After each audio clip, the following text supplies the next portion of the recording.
Well, welcome everybody. Rayanne, is everybody here? Oh, we have more than everybody. More than everybody. So everybody and others, welcome to the Icebox Radio Theater. A couple things I wanted to mention by way of a thanks. Thank you for showing up en masse.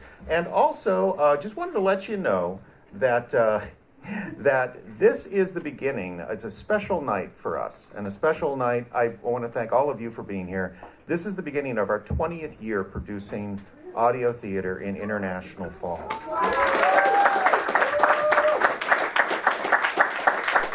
2004, in July, we performed a play live over the air at station KXBR. That's one of the stations out there past Menards. And they haven't stopped us, so we haven't stopped. And that's just the way it is. Well, I hope we have a fantastic, I trust we have a fantastic show for you folks tonight.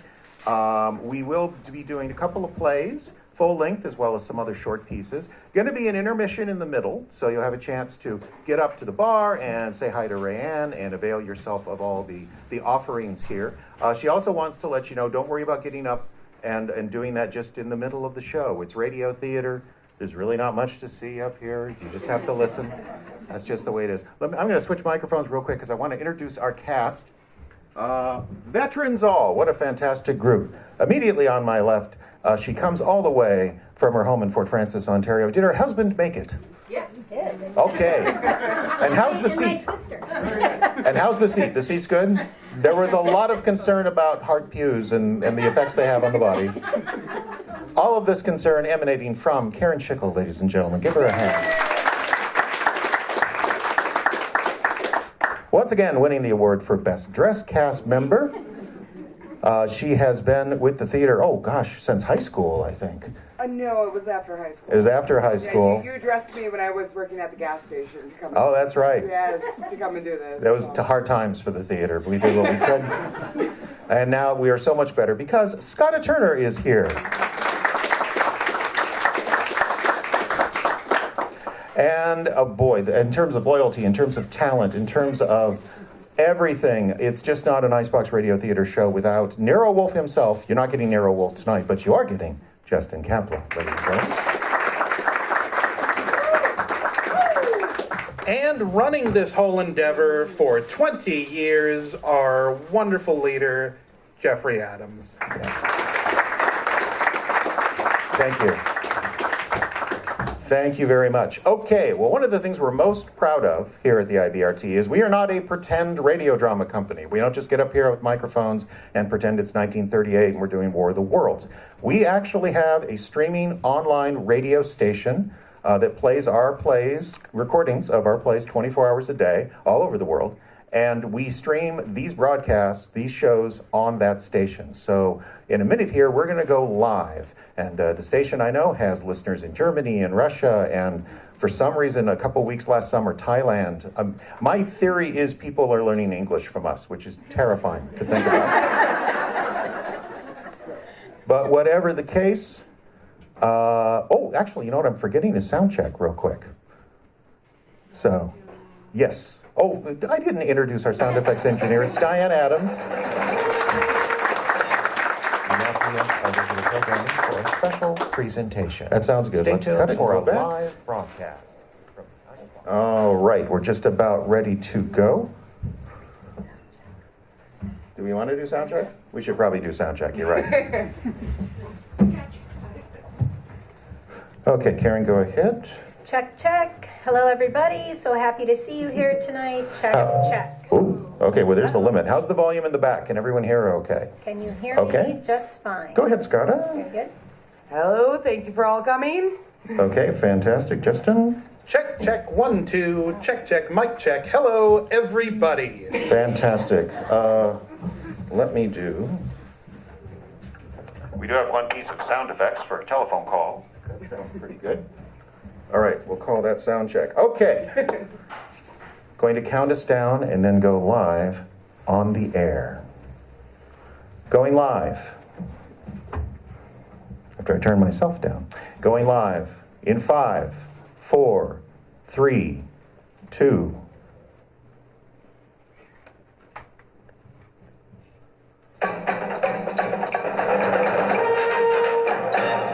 We now preempt our regular programming for a special presentation.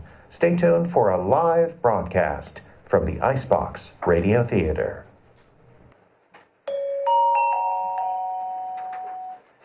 It's 7:08 at the Edge of America, and the Icebox Radio Theater is on the air.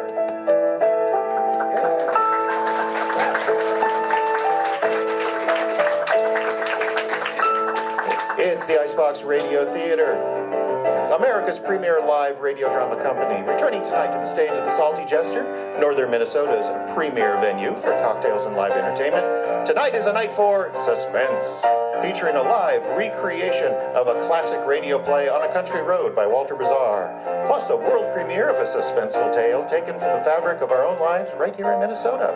There's danger, there's intrigue, and there's that weird smell that can only come from the hockey bag. All this and more on the Icebox Radio Theater.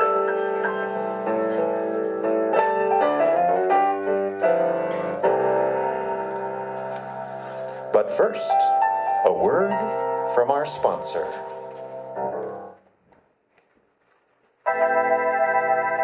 Coming soon to the Icebox Radio, a daytime drama ripped from the pages of our lives. I just don't know what to think anymore. Confusion hangs over our heads. In the tradition of General Hospital, Guiding Light, and Homely Irma finds a husband, Icebox Radio presents a new hospital drama about the one thing that makes us all crazy, the weather. I don't get it. I don't understand. It's okay. I will explain it all. Who are you? I'm Dr. Amanda Shovel, and I'm a snowcologist. Dr. Shovel has made it her life's work to explain why the weather drives us so crazy. And this year, this crazy, crazy year, she has her work cut out for her. Doctor, you gotta help me. Of course.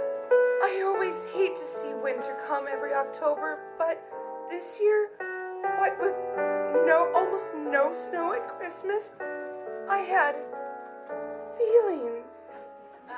It's all right. Those are perfectly normal. Express those feelings. Under normal circumstances, I like snow. Good. I feel dirty. Now, Roy,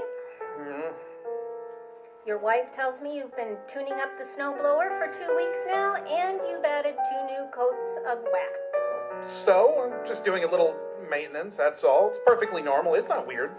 And you added flame decals on the side? Well, I just put those on because I had them. I don't even remember where I got them from. You got them online, Roy, last month? Oh. Now, aren't there some feelings you'd like to express? Sure, I hate the snow. Big pain in the butt to move it around every winter. Good, go on. I don't know why I do it, really. Doesn't make sense to waste money on fuel just to hear that engine roar to life after a big storm. Smell that 2-stroke pumping away. Hit that sidewalk covered with 6 inches of powder and just watch it fly up in a beautiful plume of white, sparkling in the sun like a million diamonds. Is he okay? Shh, shh, shh. This is healthy. That perfect edge you leave behind on the sidewalk like it was cut with a bread knife. That's good, Roy. Makes you feel invincible. I'm a god. All right, well, that's enough. I'm the snowmaster. Get the net. Yes, Dr. Shovel, snowcologist on Icebox Radio. She has her work cut out for her this January, February, March, April, May?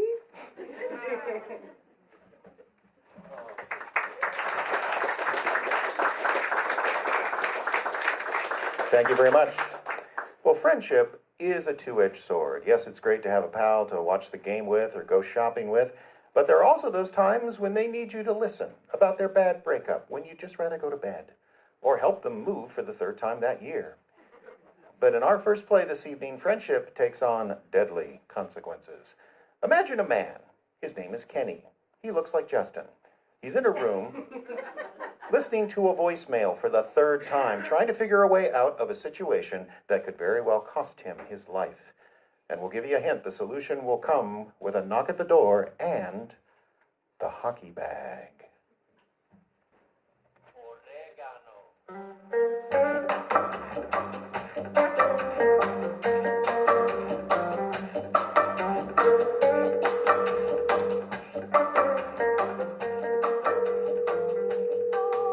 You have one new voice message. New message. Hello, yeah, I'm looking for Kenny Anderson. Look, Kenny, I'm gonna be straight with you here, yeah. That's always the best thing, right? Gotta be straight with people. Thor Littlecut, he hired me to contact you, and, well, okay, there ain't no nice way to say this, is there? I should know.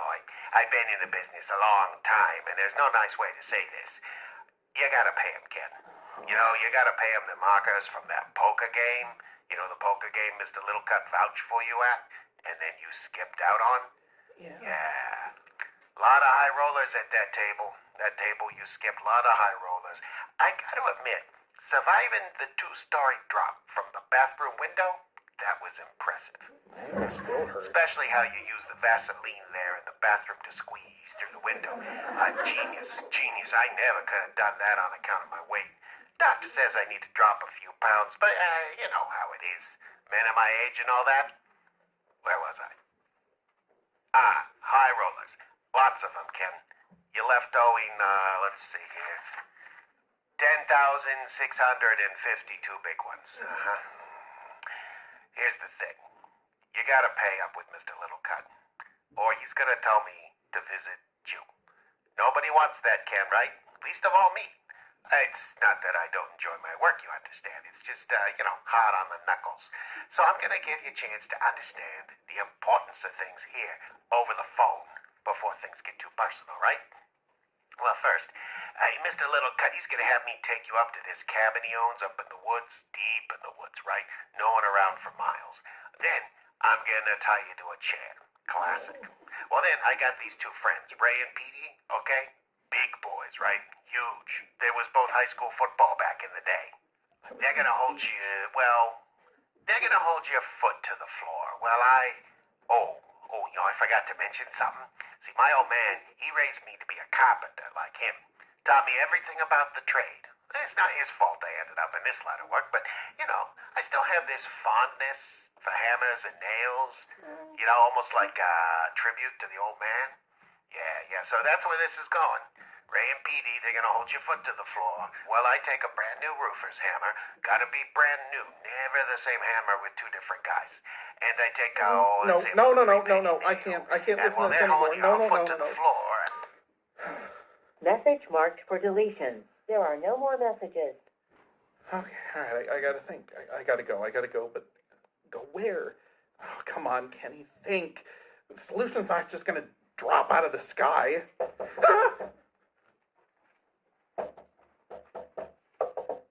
Kenny, you home? Get in here. What? Oh, okay, hey, don't push. Is anybody with you? No, I mean, anybody. Somebody on the street, maybe? of course not. What do you mean, of course not? Huh? Just now, I asked if anyone was with you, and you said, of course not. Just like that, all snooty. Well, I wasn't snooty. You're usually snooty. Well, I wasn't snooty just then. There's no way anyone followed me here. How do you know? Well, because Why? I made sure of it. What do you mean? Look, Kenny, we've known each other a long time, right? Second grade, right? Yeah, that's right. Second grade, Miss Peterson. Hated that witch. Jinx, you owe me a Coke. Okay. Kenny, be serious. I gotta tell you something. Can it wait? I kind of need to get going. Going? Going where? Oh, just out of town. Far out of town. What's going on?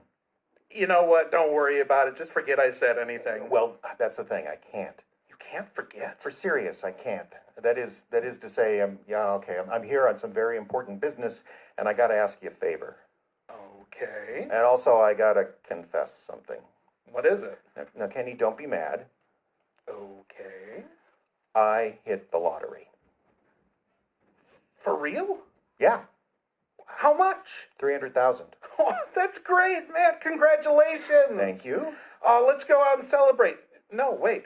Let's order in. Uber Eats brings booze, right? I don't know. 300,000, man. My best friend, the millionaire. Yeah. Oh, why do you call this a confession?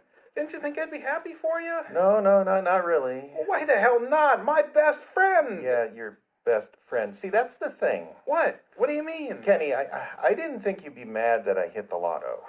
Darn tootin', I ain't mad. I'm tickled. Right. It's just, I thought you might be mad that I hit the lotto a while ago. Well, but you got the money, right? Oh, yeah, I got it all right. I got it 5 years ago. That's awesome. Wait. Now, okay, let me explain. You won the lottery 5 years ago and you're just telling me now? There is an explanation. I have been buying your drinks. Just listen to me for a second. I paid gas for that time in Bemidji. I should have told you. Darn right you should have. What stopped you? Karen.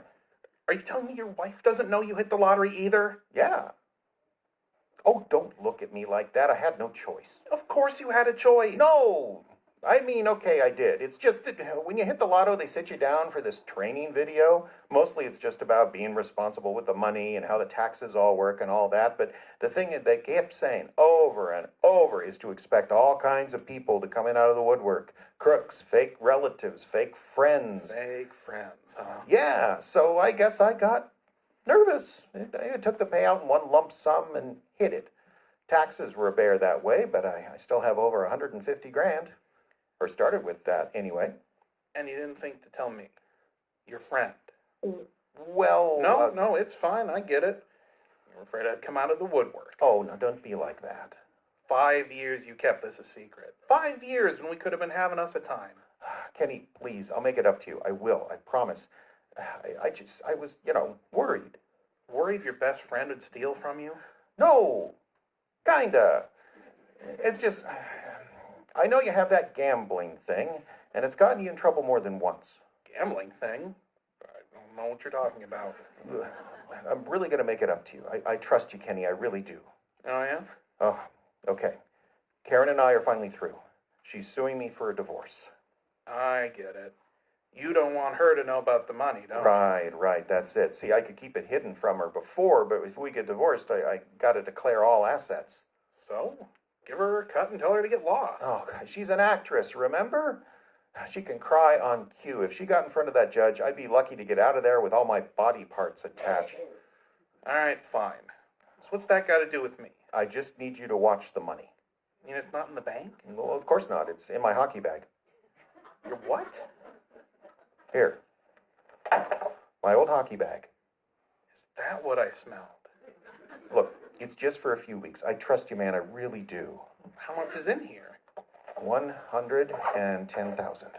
You've had this for 5 years and there's still over 100 left? Yeah, all I really did was slip some cash into Karen's account now and again. She has this one debit card. It's for what she calls necessaries. Makeovers, casino trips, shopping. Necessaries, right. See, before the lotto, we used to argue about it all the time. She was always running that card down to nothing, and then she'd get declined in front of her city's friends and come home mad as hell.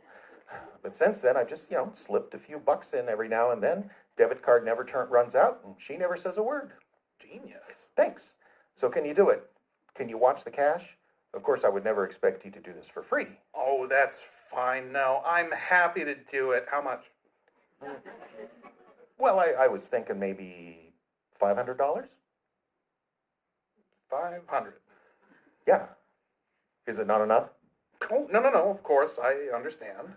Oh, hey, what about this? You got any debts at the moment? How about I take care of those? Really? You mean it? Of course. Oh, but, I draw the line at gambling debts. I know the types of sharks you play with. I want nothing to do with those guys. Right.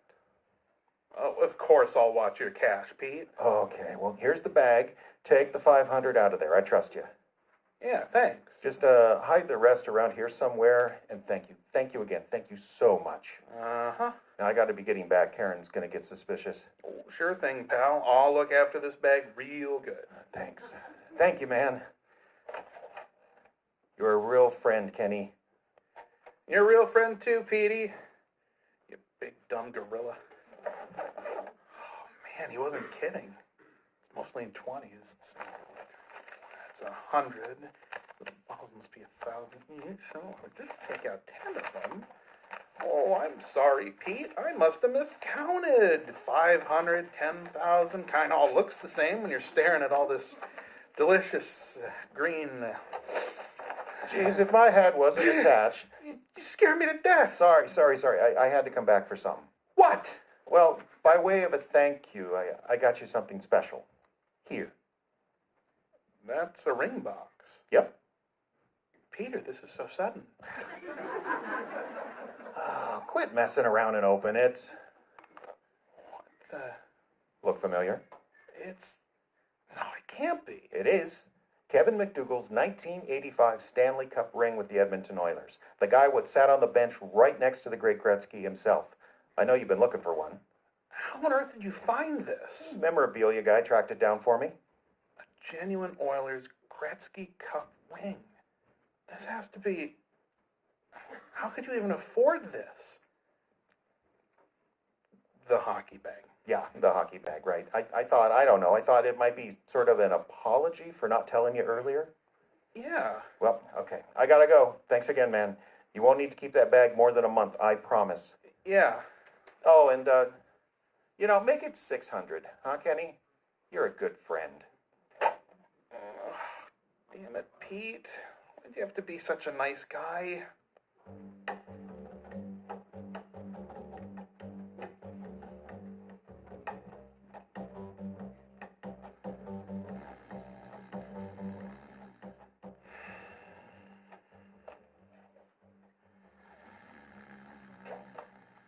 Kenny. Ken. What? I didn't do anything. I'm awake. You said you were coming over to my place at 4. It's 4:30. Where have you been? Running a marathon. I fell asleep. How is it that you're tired? You haven't worked in months.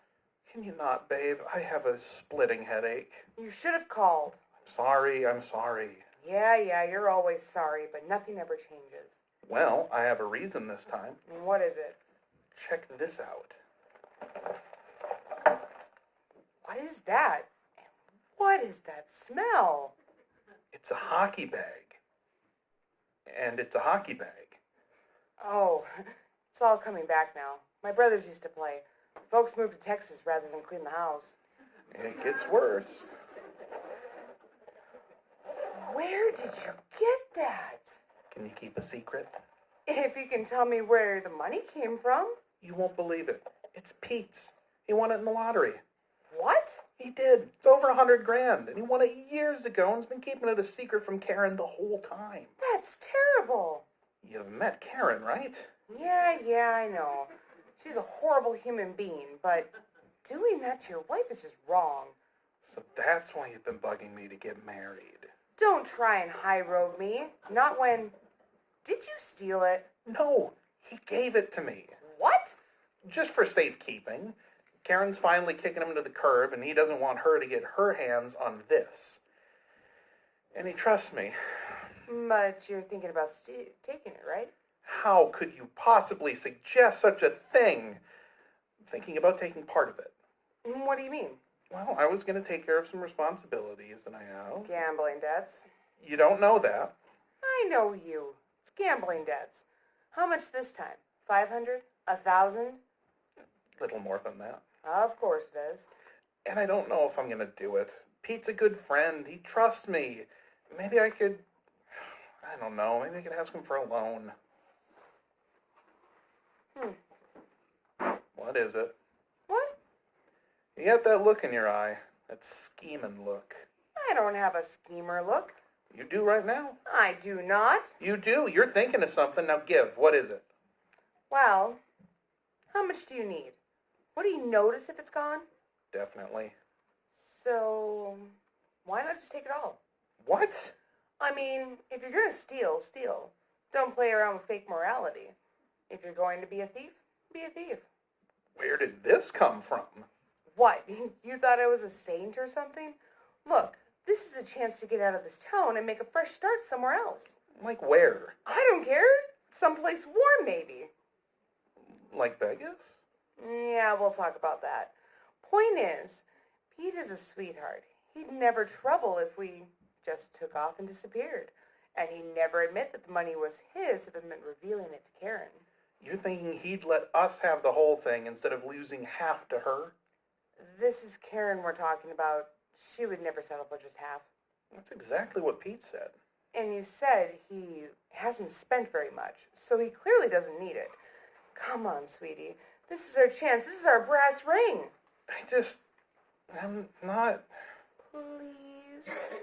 For me. We could have a lot of fun with that cash. All right. In for a penny, I guess.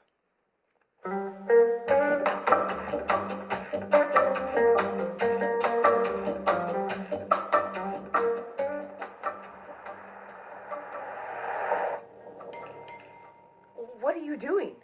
We need gas. I'm running on fumes here. Kenny? Don't argue with me, please. We've been arguing all day.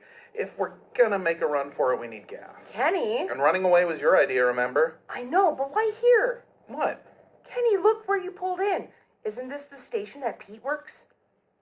Oh, jeez. Why here? There are other gas stations. Well, it's 2 cents cheaper here. Kenny! I know. I didn't think. Well, pull away real quick. Maybe he won't see us. It's too late. What? There he is. He's standing in the window just staring at us. Don't look so guilty. I don't look guilty. You look guilty. I do not. Okay, maybe I do. Is he coming out? I don't think so. He's just staring. Maybe if I pull out real slow, You'll what? I don't know. Pulling away slow is all I got. Open up. Oh my God. Hey, Karen. What's going on? Nothing. What's going on with you? That no good husband of mine is up to something, that's what. You know what he did? No, what? I finally got around to issuing divorce papers, and would you believe it? He signed them. Oh, gee, I wonder why. 8 years of marriage, and he's throwing it all away. I'm glad I'm divorcing him. Well, it's a shame, but you gotta do what you gotta do. Yeah, but there's something up with him. He's been very evasive lately. Won't look me in the eye. You know what it could be? No idea. You, Kenny? What? Pay attention. Sorry. I was just thinking we really got to get going, Need to get some miles in before dark. Oh, and where are you two going? Vacation. Work trip. Vacation. All right. What's up? What do you mean? You two are acting as guilty as he is. I know you, Kenny. Pete tells you everything. What's going on? Nothing, I swear. Yeah, that didn't sound guilty at all. Look, Karen, I'm really sorry about you and Pete, but we kind of got to get going. So take care and be sure to let us know if we can do anything at all, okay? Nope. What? No. You're not going anywhere. I'm grabbing hold of this window and holding on. So unless you want to drag a screaming woman down the street, you are not going anywhere. Well, that's that. Kim, that's a gun. I'm aware of that, Kenny. Karen, get in the car. What? Get in the car now. But I don't understand. Really? Because it's pretty straightforward. Get in the car or I'm going to shoot you. But I have to go. Karen? I'd do what she says if I were you. It's been a really stressful day. Drive, Kenny. We still need gas. Just drive.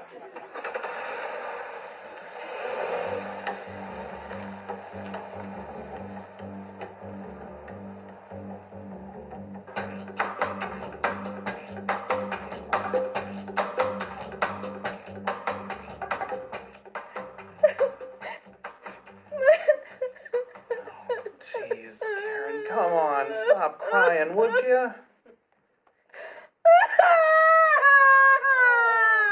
Please, Karen. You're gonna murder me. No, I'm not. Then why'd you bring me up to your shack? We're in the middle of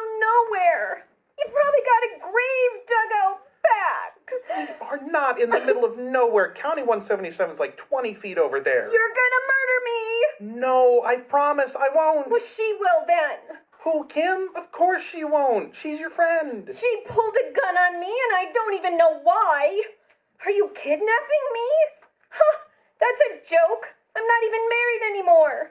Who's gonna pay the ransom? We're not kidnapping you. Then what is going on, Kenny? I don't understand. Well, it's kind of hard to explain. So you know what? I should let Kim do it now that she's coming out of the bathroom. And let Kim do what? Are you gonna shoot me? Probably not. I'll let him do it. What? Why did you say that? She's getting on my nerves. Well, this was your idea. You pulled the gun on her. You kidnapped her. We kidnapped her. That's what the cops will think. Whatever. Point is, if there's a plan, I'd really like to know what it is. There is no plan. I'm just winging it. Kind of exciting, no? No. Kim, Yeah, sweetie? what are you going to do with me? I mean, I don't have any money. Are you sure? I hear you and Peter are calling it quits. Probably be a settlement. He doesn't have any money. I'll be lucky if I can live a year before I have to get a job. That's rough. I know. Everything happens to me. That's what makes this so hard, sweetie. What? What are you talking about? Yeah, we're gonna have to kill you. What? Well, Kenny, our kidnapping scheme went south, so we have no choice. No witnesses, remember? You aren't serious. You can't be. It's your own fault. Everything was fine until you grabbed a hold of the car window and started threatening us. That's why I have to shoot you. I don't understand. Yeah, me neither. No witnesses, Kenny. We can't afford to leave any witnesses behind. Wait. Hang on. Pete has money. How do you know that? Well, he could have money. He's always hiding things, and Lord knows he doesn't spend a dime. Yeah, I'm sure of it. I think Pete has some cash stashed away. You think? Yeah. I mean, whenever I ask him for money, he always has some for me. And her debit card never runs out. That's right. And wait, how do you know that? Never mind. We can't shoot her, Kim. Oh, we're guilty of kidnapping, bud. We have no choice. We can just let her go and make a run for it. Can't risk it. When did you get so bloodthirsty? If you paid any attention to me, this wouldn't have come as a surprise. I'm just looking out for number one. What does that mean? All your casino trips, all your card games, the sports books. I know all about it. And while you've been out there throwing away our future, I've been making plans of my own. That involve murder and kidnapping? You're not that bloodthirsty. You should see the list of podcasts I listen to. I'm done wasting the best years of my life with a worthless boyfriend who's never going to marry me. Well, we can talk about that. So I'm taking control. I'm done talking. It's time for action. And if you want to be any part of this, then it's time to prove to me that you're serious. I'm stealing the hockey bag and kidnapping a woman with you. Isn't that serious? Not serious enough. What do I have to do? Chase her.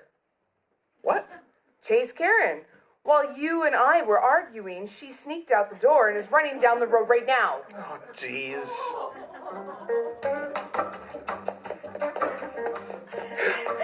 Karen! Stay back! Karen, please! Help! Please! Come on, Karen, I'm getting tired. Help! You're tired too, I can hear you. Okay. Don't kill me! What? I said, don't kill me! Fine. Jeez, just don't bite my head off. Do you mean it? What? Do you mean it? Are you not going to kill me? Of course I'm not going to kill you. Then why are you chasing me with a gun? Because you were running. Don't yell at me! I'm sorry. Oh, damn it. Quit looking at me that way. What way? Like you're a mouse with her tail caught under a cat's paw. Well, what do you expect? You're kidnapping me, chasing me down the road. Only because you were running. And you were threatening me with a gun. I'm not threatening you. I'm just holding it. You're threatening me. No, I'm not. Then give me the gun. No. Why not? Because I'm afraid you'll use it. Maybe I would. You never know with people, do you? You never know what they'll do. Yeah. Yeah, that's right. You've got me thinking, Karen. About what? I'm going to be honest with you. Okay. There is a reason all this mess happened. Something you should know about. Is your divorce final? We have the papers. We just haven't filed them yet. Okay. Pete won the lottery 5 years ago. After taxes, he got about $150,000. He's still got over $100K left. What are you... What? Pete won the lottery and kept it a secret from everyone. From you, his wife. From me, his best friend. Everyone. He's just been hoarding the cash in his old hockey bag, which I now have. You what? He gave me all of his cash to hide from you until after your divorce was final. But you were going to steal it. What? No. Sort of, I guess, yeah. Uh-huh. But only part of it to take care of some responsibilities I have. Only I told Kim, which gave her dollar signs in her eyes, and now she wants to steal the whole kit and caboodle. That's why she pulled the gun on you. We were sneaking out of town and you knocked on our window and now everything's all messed up. Wow. Yeah. That is the stupidest story I have ever heard. Every word of it is true, though. You're just telling lies now, trying to get me to come back to the cabin quietly so you can kill me. Why would we kill you? I don't know. You're the crazy kidnappers. You know what? Fine. You're right. There is no reason for you to trust me, but you have to. Why? For my sanity's sake. I'm pretty sure I did my best friend wrong, and now my girlfriend's gone crazy, probably because I never married her, and everything seems to be my fault, but I'm really not in control of any of it, so you just gotta trust me. Yeah, you don't sound very trustworthy after that speech. Oh, fine. Here. You're giving me the gun? Take it before I change my mind. Why would you give me the gun? I need you to trust me. And if this gun is stopping you, then I'm giving it up. Here. Okay. All right, there. Do you trust me now? It's not important. What? It's not important that I trust you. What do you mean? It's not important that I trust you because I have the gun now. What? Get down on the ground or I'll blow your brains out. What? Get down right now or I'll put a bullet in your skull. What are you doing? It'd be just like that wormy husband of mine to pull something like this. Well, screw you guys. I'm taking the whole bag. Wait, Karen, you can't. I'm not listening to you, Mr. Co-conspirator. What are you going to do to me? We're going to go back to the cabin, and you are going to show me where that hockey bag is. Wait. There's something very important that I need you to understand. What? This. Give me it. Give me the gun. Give me the gun back. No. Give me the gun. You couldn't even get a gun away from a girl. You're pathetic. Okay, just don't point that at me. I can do whatever I want, and I think I want $100,000. No.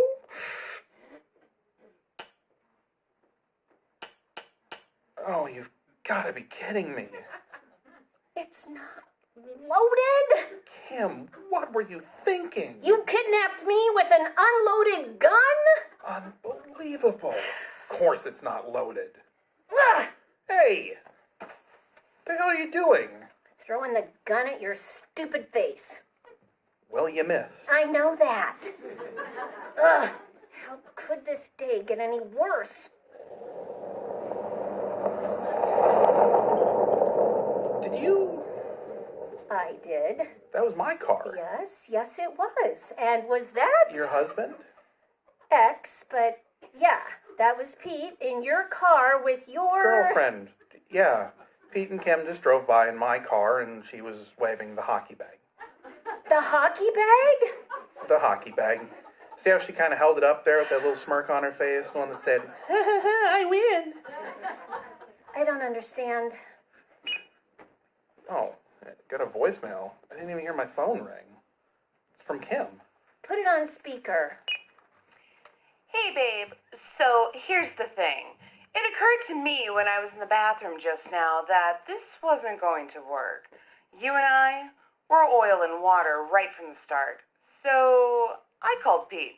What? He hiked over here to the cabin. I left the door open so that Karen would make a break for it. And I think you can figure out the rest. I'm really sorry, Kenny. We had some good times, but Pete has $100,000 and no gambling problems. Oh, and I've been having an affair with him for about 2 years.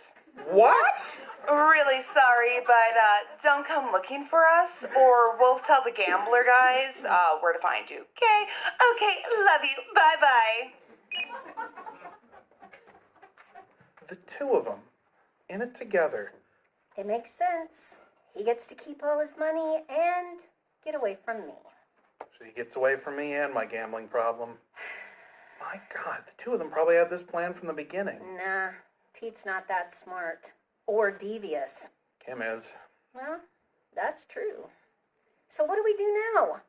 Well, we walk this way. You want to chase them? They were in a car. Yep, but if we go this direction, I reckon we will catch up to them in a little less than a mile. We will? Yep, we'll catch up with them right when they run out of gas.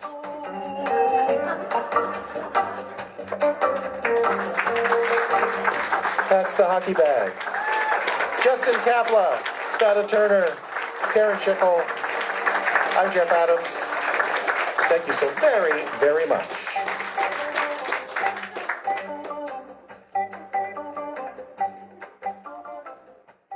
So next up,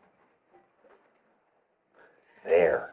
next up on Icebox Radio Theater, we have a story about two friends on better terms than the last two. At least it starts out that way.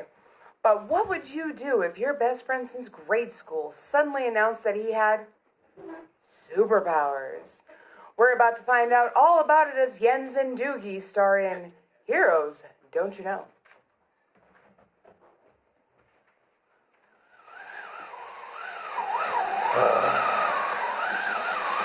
Ain't fair. Nope, sure ain't. 6 months of this. 6 months. Right when she warms up. Snow's starting to melt off so nice. Wham. Wham! Blizzard. 8 inches. Twice. Twice we get 8 inches in March. Explain to me why it's got to sit there like so much sand on a beach all January and February, and then in March, right when the light's at the end of the tunnel, it just comes on help me here. Stick in the eye. Stick in the eye. That's the one. That's it exactly. A stick in the eye. Ooh, better. An icicle in the eye. That's a good one, Doogie. Yeah, you bet it is. I get kind of poetical about the snow. I hate it so much. Yeah. And what do you want to know? It's going to be a short summer, too. Yeah. Getting worse every year. Global warming. Ha! You're awful quiet tonight. What? I say you're awful quiet. Oh, yeah. Just don't feel like talking is all. Yes, you got something in your eye. No, of course not. Turn back and look at me. Oh, leave me alone, you old woman. You crying, Jens? Of course not. What a thing to say. Well, it's just, you got a tear there. I just got something in my eye.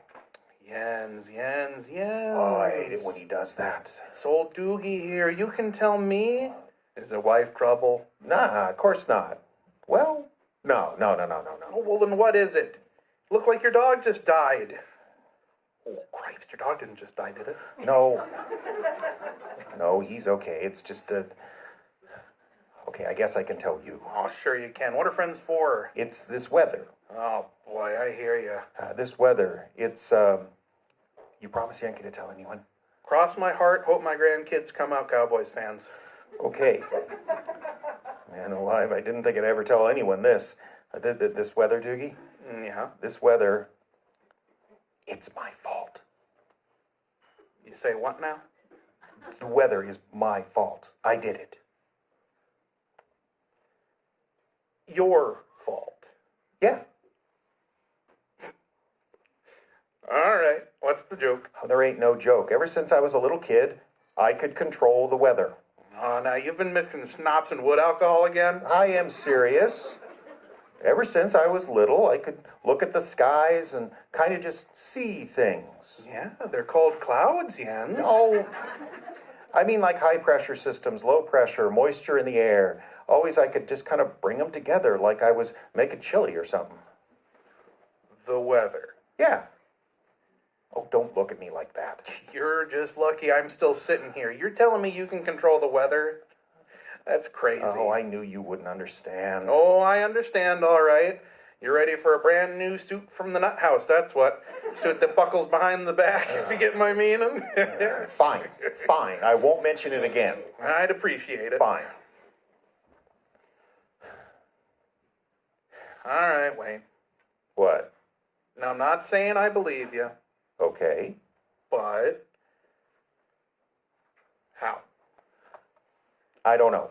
Well, that's no answer. You cannot sit there telling me that you control the weather Keep your voice down. Shh, quiet. and say you don't know how. Look, I've been doing it since I was a kid. How? I told you I don't know. Well, then how do you know that you're the one controlling the weather? Well, I don't control the weather all the time. And most of the time, it's fine on its own. But how? How do you know? I've just... okay, you remember Donnie Porchek? What, that big kid moved away when we were in 5th grade? Yeah. Remember he had it in for me, right? Oh, did he ever? That kid had a mean streak. Yeah. Well, you remember that birthday party he had when we were all in 3rd grade? Oh, yeah. He invited the whole class, even though he'd been stealing our lunch money all year. And our moms made us go. Yeah, and it was July, already 80 degrees, and then suddenly... Wait a minute. I remember. You're talking about that downpour right on old Donnie's head when they brought the cake out? Yeah, right. Oh, and it was so intense it put the candles right out. The rest of us go screaming back under the overhang, and poor Donnie's stuck out in the rain, refusing to leave his cake. Yeah. Oh, that was a scream. Yeah, I did it. What? I did that. That was like the first time. See, I could always make clouds move around and stuff, but that was the first time I ever put the whole package together. Originally, I was just trying to rain out the whole party so I wouldn't have to go, but it all came together a little late. Plus, I didn't really know as much then. I figured all I had to do was pull in moisture off Lake Superior and I'd be done. Oh, was I wrong. I had to bring a warm front up from Iowa and then change the pressure real fast, and then when it wasn't working, man, I was so frustrated, but then right at the right moment, boom, it works. Right on old Donnie's head. Never seen anything so cool, right? Right? All right. I'll tell you what, Jens. How's about I humor you for a moment? Okay. And you show me. Show you. I mean, this is a fine time, isn't it? We got 8 inches falling out there. Kind of like to see it stop, you know? So why don't you just wave your magic wand and save me some shoveling? Oh, I can't do anything about this. Oh, yeah? Yeah, it's already established. To affect this, I'd have to pull dry air in from somewhere, and by the time it got here, we'd already have the 8 inches. So you control the weather, but you can't change it. Well, it's not like in the comic books, Doug. I don't got lightning bolts firing out of my fingers. Oh, no, of course not. No, that'd be ridiculous. Look, I still got the laws of physics to deal with, right? If a warm air mass is down in Texas, I can't just make it reappear in Minnesota. Mm-hmm. Got to drag it all the way up here, and it's got to travel all that way. They only go about 100 miles an hour, you know. And then you got to combine them just right, and if you get things wrong, just a little bit wrong, splat, it all falls apart. You know what? Let me buy you another beer. You don't believe me, do you? 2 more over here. You don't believe me. Jens, of course I don't believe you. Control the weather, that's comic book stuff. It's not real life. Oh, why did you think I didn't tell anyone before now? I didn't want to be a superhero, run around in my underwear with a cape. Only reason I'm telling you is that old TV show. Oh, what's it called? The one had that cheerleader jumping off the water tower and the story no one can follow? Yeah, that's the one, yes. I like that show because the people have powers, but they don't have to run around in crazy costumes. Kind of makes me feel more normal. The TV show Heroes makes you feel normal. Well, sure. Jens, let's just not talk about it anymore. You don't believe me. Drink up, I'll take you home. You don't believe me. Not saying I do, not saying I don't. Let's just drink. Fine. You know I can do it on a small scale, too. Jens. For serious. See, back there in the kitchen, back where Mabel's washing the dishes, Yeah? there's a lot of moisture above that sink. Now, if I just pull in some hot air from the fry cookers, okay, and get the leading edges of the fronts a little more defined, a little more.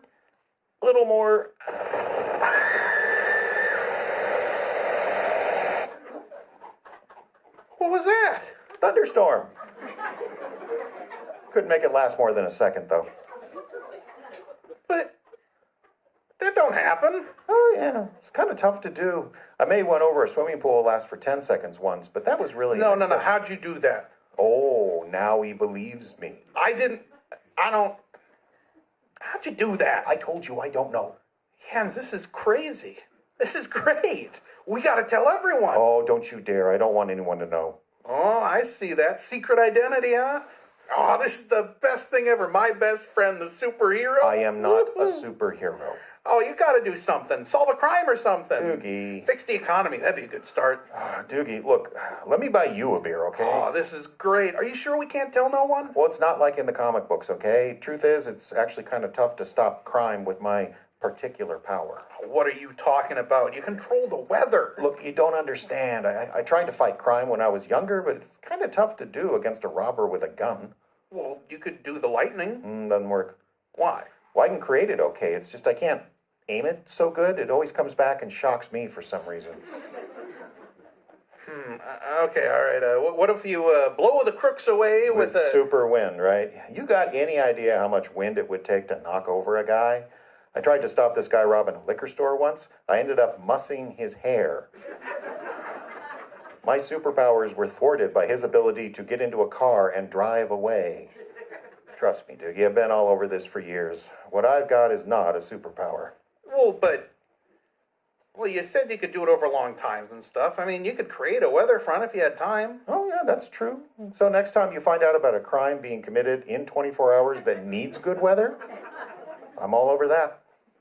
Wow. That's kind of rough. Oh, well, thank you, Doogie. Have all these powers, can't even do anything with them. Well, okay, I can do some things. That drought last summer, you noticed we had a wet fall, right? That was you? Oh, you bet. 1 solid month. They did a storm a week. Wore me down something fierce. Hey, you ever thought about becoming a super villain? Oh, I bet you can make all kind of money doing that. Now, don't you start. I hear enough of that from the wife. Hey, I just realized something. You can control the weather. Well, somewhat. Well, somewhat. You live in the falls. So? We got the worst weather in the state, maybe the whole country. So? Give me that beer. Hey, give me that back. No more for you, Jens. Oh, come on, Doogie. No, you've had enough. It's just one. 2 blizzards in March. Worst winter severity index in years. It's not all my fault. Prove it. Doogie. That's what I thought. You've been drinking too much again. Heroes, don't you know, ladies and gentlemen? I'm Jeff Adams. That's Justin Kaplan.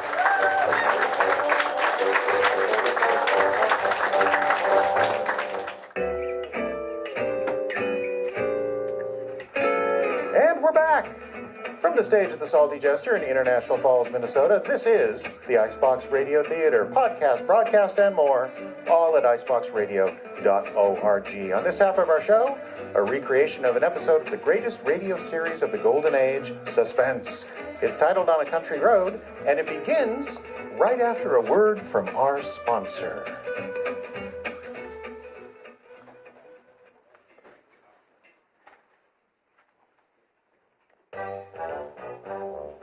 Hello, I'm Oli, And I'm Lena. and this January, the Northland is the place for you. That's right, Ole. Ole and Lena's bed and breakfast where the food is good and lumpy. And so are the beds.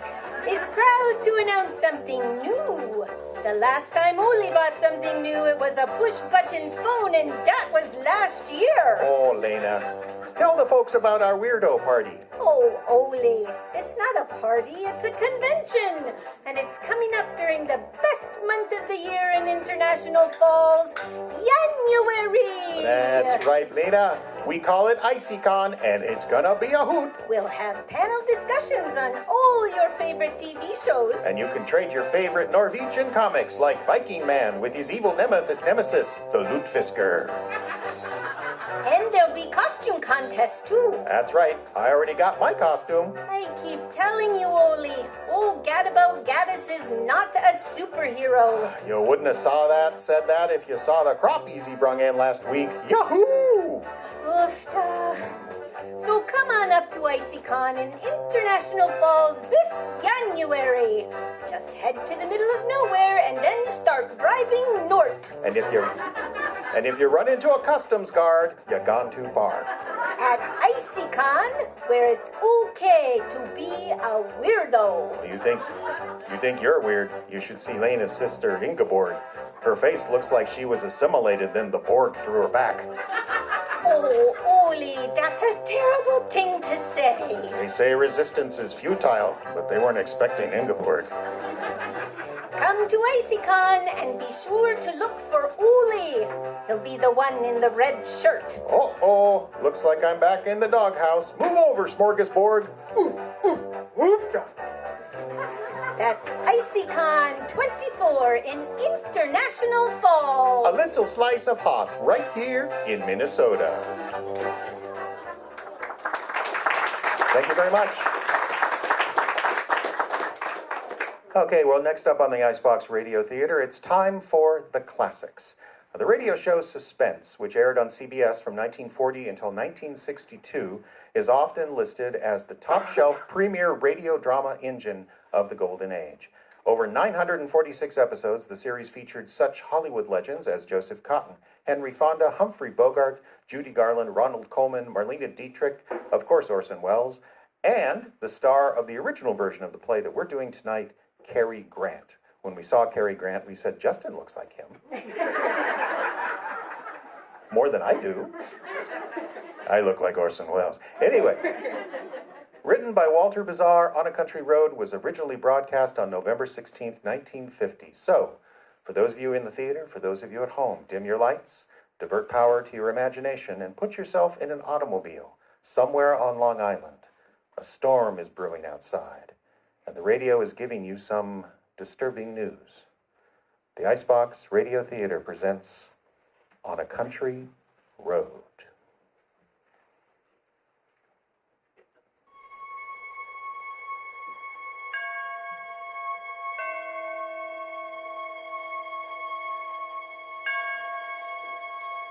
The Icebox Radio Theater presents Suspense, a tribute to one of the greatest programs of radio's golden age. This is Suspense. Tonight, recreating the classic episode written by Walter Bizarre, On a Country Road.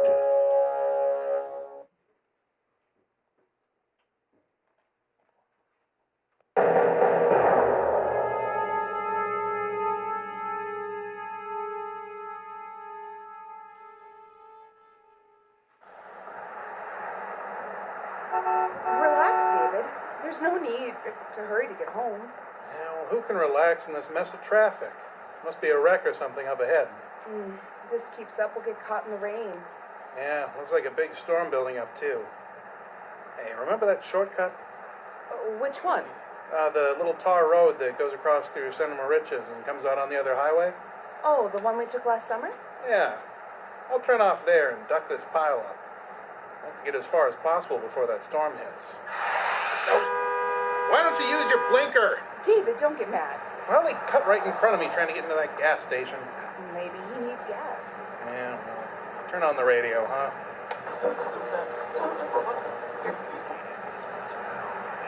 Now there, it sounds like the news. Turn it up, please. Residents All of right. Long Island to be on the lookout for Nellie Galler, a middle-aged woman described as dangerous and insane. She escaped this morning from Rescue Mental Hospital after fatally butchering a doctor, a nurse, and a ward attendant with a meat cleaner. This is the same Nellie Galler who a year ago murdered 3 persons on Oh, a at least we street aren't the only over crazy a people on dispute Long to Island. insert rent.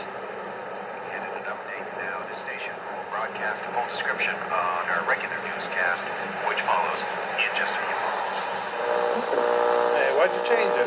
I don't want to listen to it anymore. Let's get home quickly, David. I don't like being out here with that woman running loose. Uh-oh, here comes that storm. Better roll up the windows. Why don't they put her to sleep instead of just locking her up where she can escape and kill more people? Put who to sleep? That woman they were talking about on the radio. Oh, well, she can't help what she does. She's sick.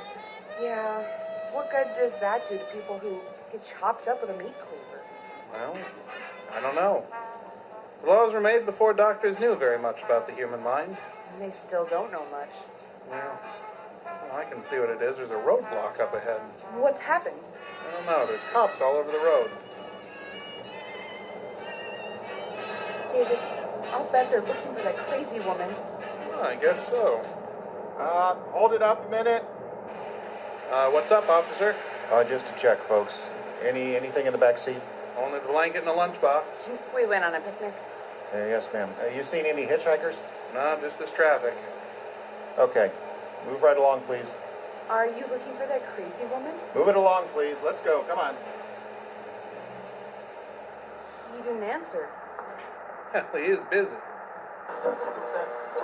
What are you doing? Authorities now, I all just wanna residents listen. and motorists on Long Island are warned to be on the alert for the escaped insane woman who is somewhere in the vicinity. She is described as tall, broad-shouldered, gray-haired, and rather heavy. She may still be armed with a cleaver. 100 men are searching the area, and they're prepared to shoot on sight. Here is another bulletin on the case that just came in just a few minutes ago. The decapitated bodies of an elderly man and woman were found by police near Center Moriches on Long Island. Once again, Here's that this is- shortcut. They haven't found her yet. This will get us out of that traffic. I'll repeat that. The bodies of an elderly couple have been found in their car near Center Moriches on a lonely, tarred road. Police are certain they were killed by Nellie Galler, the insane woman still at large. Residents of the area are warned not to open their doors to strangers. Motorists are cautioned to stay off lonely roads and not to pick up any hitchhikers. All persons are asked to be on the lookout for this woman. Here is her description once They again. haven't She caught her is yet. tall, gray-haired. Yeah, we best has trim that broad off, shoulders Dorothy. and I thought you long wanted to hear arms. it. She is believed Yeah, to be well, armed with a I think I've heard about enough of it. last seen All Nellie right. Galler. Well, at least this shortcut will save us a lot of time. You turned off the highway. Well, sure, I told you when I did it. I'm over a mile already. This will save us a lot of time. But David, didn't you hear what the radio said about staying off lonely roads? Oh, we only have to go across to the other highway, dear. It won't take long. Are you sure? Of course. We go past Center Moriches, then take the left road, and we'll come out right by the highway bridge. Center Moriches is where they said that she just killed 2 of the people. Oh, now, what can happen to us while we're driving? Besides, the whole island is full of men looking for this lunatic. They'll catch her. It's just a storm. Now, come on, quiet down. You're jumpy. All right. I guess I'm silly. David, What? the gas gauge says empty. Oh, well, there's still a couple of gallons left when it points to empty. How long has it said empty? Well, I don't know. Well, I'll get gas when we get across to the other highway. David, I'm scared. Relax, honey. Rain and wind always make you nervous as a cat. I wish we'd stayed on the highway. If I'd known you'd act like this, I would have. Well, it's not my fault. Well, it's not mine either. Enough trouble just trying to see through this storm. David, let's not fight. Going through these burned out woods in this kind of weather is enough to give anyone the willies. Goodness, it got dark so fast. I can hardly see ahead, even in the headlights. There's something up ahead. Don't stop, David. Oh, it's only a sign. David, the crazy woman could be here. I'm not picking up anyone. I just want to know where I am. Well, don't get out of the car. I'm not. Now calm down. Let's see. Cinema Rich is that way. So we'll take this road. Santa Mauritius. This must be the road where she killed those people. Dorothy, please. Sorry, Jumpy. Turn on the radio.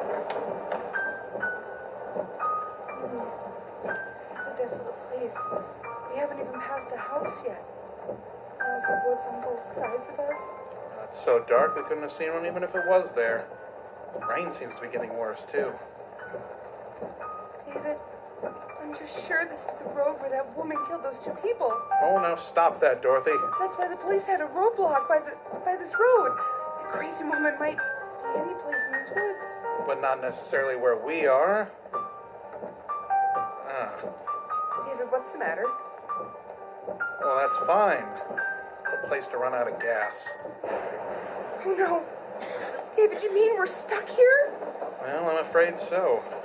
For the time being, anyway. The crazy woman is in the woods. She'll kill us. Oh, she's nowhere near us.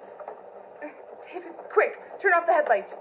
Why, did you hear something? David, I don't know, but I'm scared. Well, I guess I should have got gas. Oh, turn off the headlights, please. Why? She'll see us if you don't. We won't see her if I do. Please, David, turn them off. Oh, now listen, Dorothy, don't let this silly thing get the better of you. Oh, just look at the headlights, poking into the darkness and nothing but wet bushes and trees, rain falling. Please, David. Oh, all right. There. Now they're off. You feel better sitting in the dark?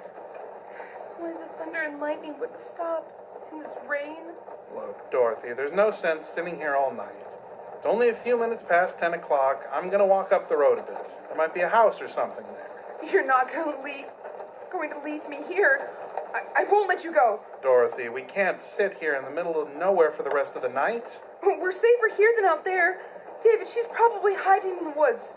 She's just waiting for a chance to kill us. Oh, come on, Dorothy. Why should she be right where we run out of gas? Why can't she be here? Please stay in the car. All right. Lock the doors. Why? Now she can't get in here. She's nowhere near us. Well, don't be mad at me, David. I'm just so scared. If she is out there, we could easily smash the window. Oh, don't scare me anymore. I know I'm acting silly. I just can't help it. Oh, I know, dear. Come here. Let me put my arm around you. There. Oh, David. It's all right. Put your head on my shoulder. Forgive me, David. Go ahead and cry. Go on. It'll make you feel better. Isn't there some popular music? For the escaped insane woman who has killed 5 persons in fleeing from a Long Island mental hospital. Rain and darkness are hampering the search. Over 100 police are combing the wooded area near Center Moriches. It was near that an elderly couple was butchered on a lonely, tarred road. In making her escape this morning, the mad woman killed a doctor, a nurse. Let's leave that off for a while, huh? Oh, it's so quiet and lonely here. I wish it were morning. Look, Dorothy, I'll run up the road. There might be a... No, David, please. David, listen. Did you hear that? What? I don't hear anything. Listen. There it is. No, I can't hear anything. Oh, it's a little dog barking. Oh, David. Well, I guess it's only a lost dog, or maybe there's a house nearby. Or the crazy woman. Oh, David. She's out there. Something hit the back of the car. It's her. Door locked on your side? Yes. But if she breaks a window, she's got a cleaver. In that flash of lightning, I saw somebody. Is it the crazy woman? I can't tell. She's lying on the road. Can you see her? Is she still there? It's too dark to see. I have to wait for the lightning. There, I saw her. She's getting up now. She'll kill us. Calm down, please. What's she doing? I don't know. She must have been running. Didn't see the car, ran right into it. She's at the window, right next to you. My Lord, look at her. Get away from that window. David, she's trying to get in the car. Look at that face and her hair. Go away. Let me in! I'm not crazy! The crazy woman's after me! David, don't let her in. Let me in! Maybe we can scare her. Go away. We've got a gun. We'll shoot. It worked. She's staring at us. I'm warning you, I'll shoot. David, she's coming back. Please don't leave me out here. Please! That woman will kill me! Please!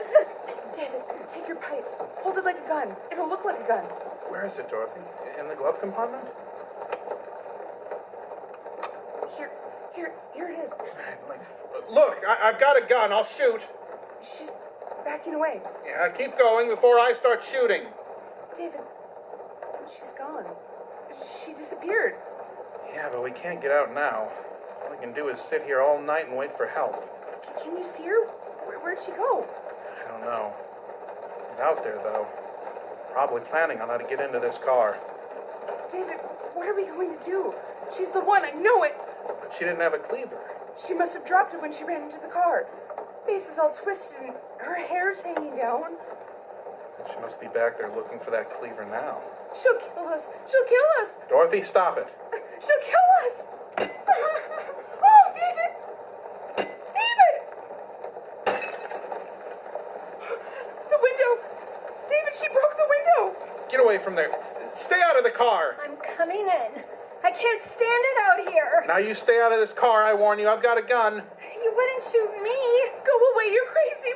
We know all about you. I'm not the crazy woman. Believe me. Let me in. Don't do it, David. She's trying to trick us. Listen to me, please. I've been running in this awful storm. My car is stuck in the ditch back there.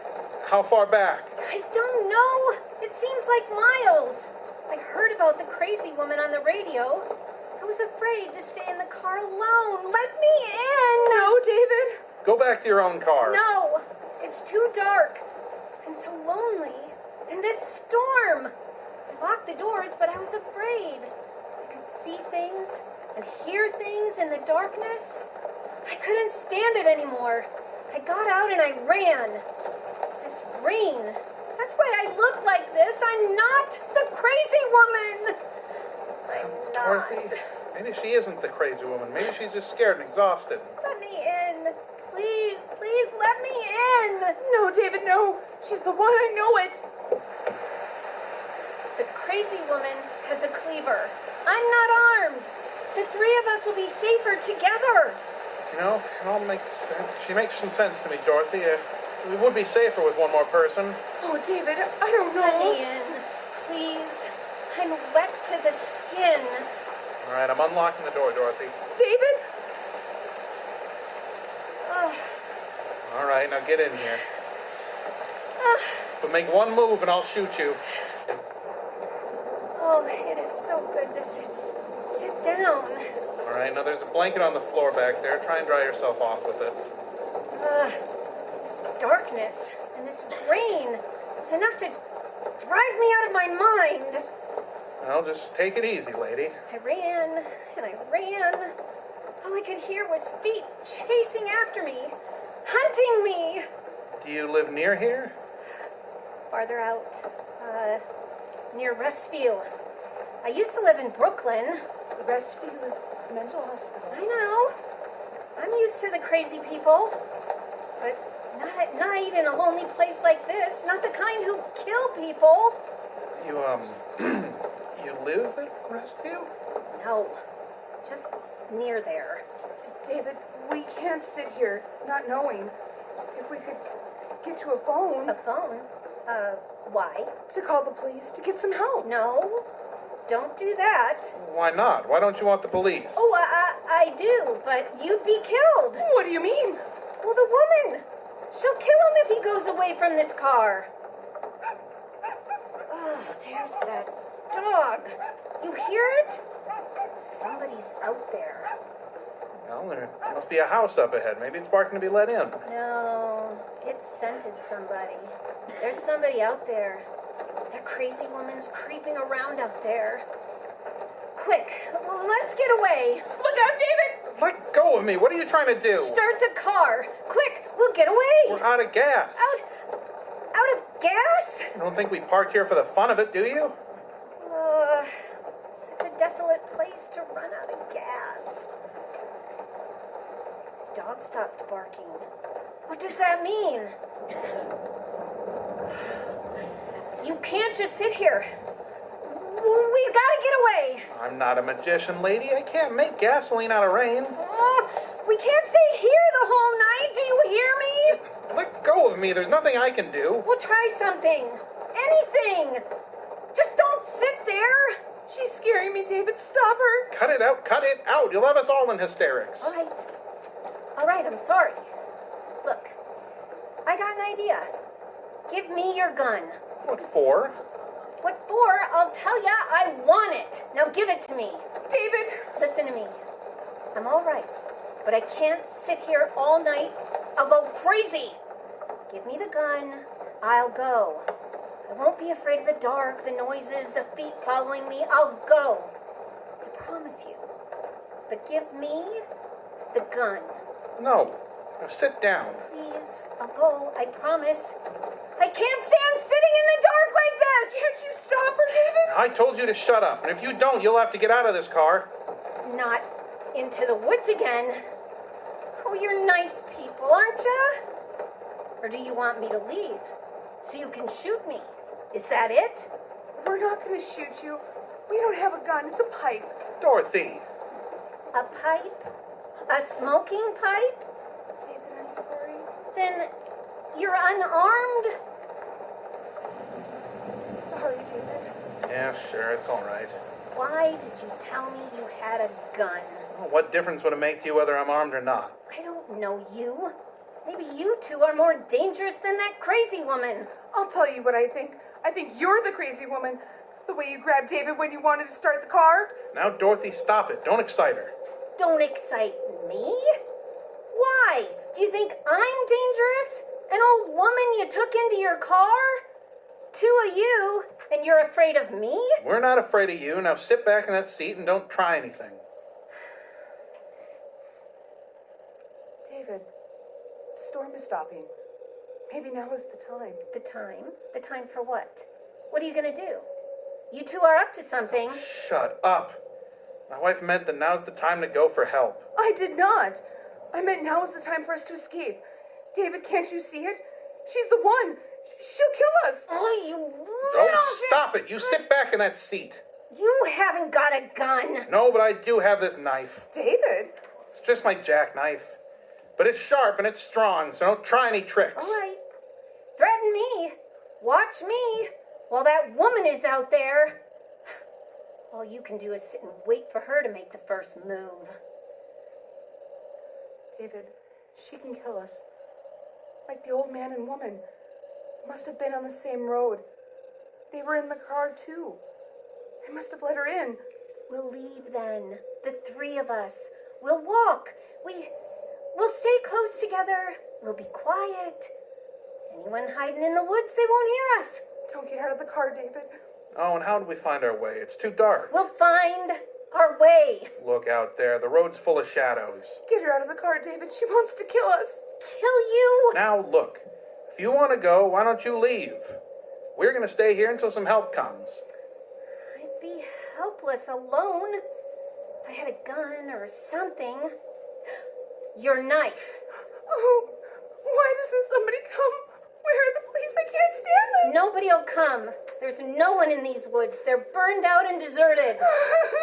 Dorothy, come on, please. It was your idea to use this road. I know it. You wouldn't listen to me and stop for gas. I couldn't help it. I got lost. Why don't you do something? Not just sit here waiting. Do something before we're murdered. Are you so helpless? All right, I am going to do something. I'll go for help. That's it. Get help. David, your hand. I saw it in the moonlight. It glinted. What is it? Your wife is hysterical. She was holding it. A piece of broken glass. Long and pointed. See? She doesn't answer. She's just watching us. What is she waiting for? It's from that broken window. That's where she got it. So what if I have it? I'm not going to sit here defenseless. She's going to attack us. Don't be silly. It was all right for you to have a knife. Why can't I be armed for whatever may come? Give me that broken glass. Give it to you? You think I'm crazy? You couldn't protect us from anything. Really? David, what are you doing? Well, what are you climbing over the seat? What are you... I warn you, I'm through letting my wife be terrified. Now give me that glass. Stay away from me. Once I left the car, you were going to butcher my wife with that broken glass. No. Come here. Right. Give me this. David, no. Give me it. Oh, you're Give me that glass. crazy. Leave me alone. Leave me. Come here. Hold her, David. Hold her. Strong, she's got my arm. You'll kill me. Drop that glass. Have you both gone crazy? Trying to kill me? Like you were gonna murder us? No, I wasn't. Let her go. I can't hold her. She's too strong. If you have a knife, then I have glass. Hold her, David. David, hold her. Can't much longer. I'm not crazy. Please believe me. She's got my throat. She's choking me. Your knife, David, your knife.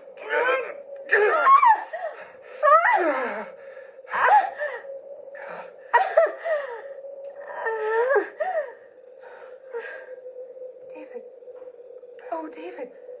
You killed her. David, you killed her. I couldn't help it. I didn't mean it. Oh, you're covered with blood. She was gonna kill us. Oh. Some lights. There's a car coming. Help's coming.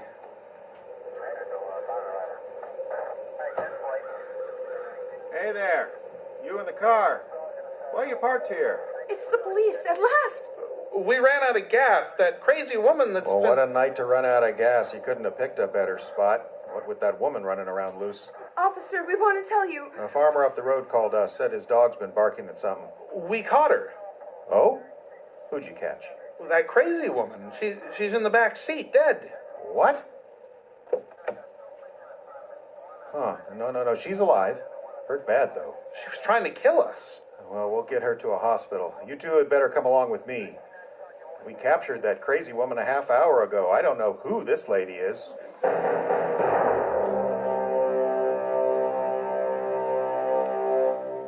Suspense.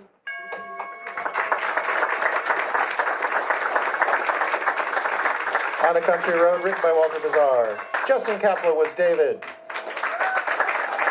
Scott Turner as Dorothy. And Karen Schickel as hysterical woman, not crazy. I'm Jeffrey Adams, I'm the artistic director, and our sound effects engineer, Diane Adams. Thank you so much. And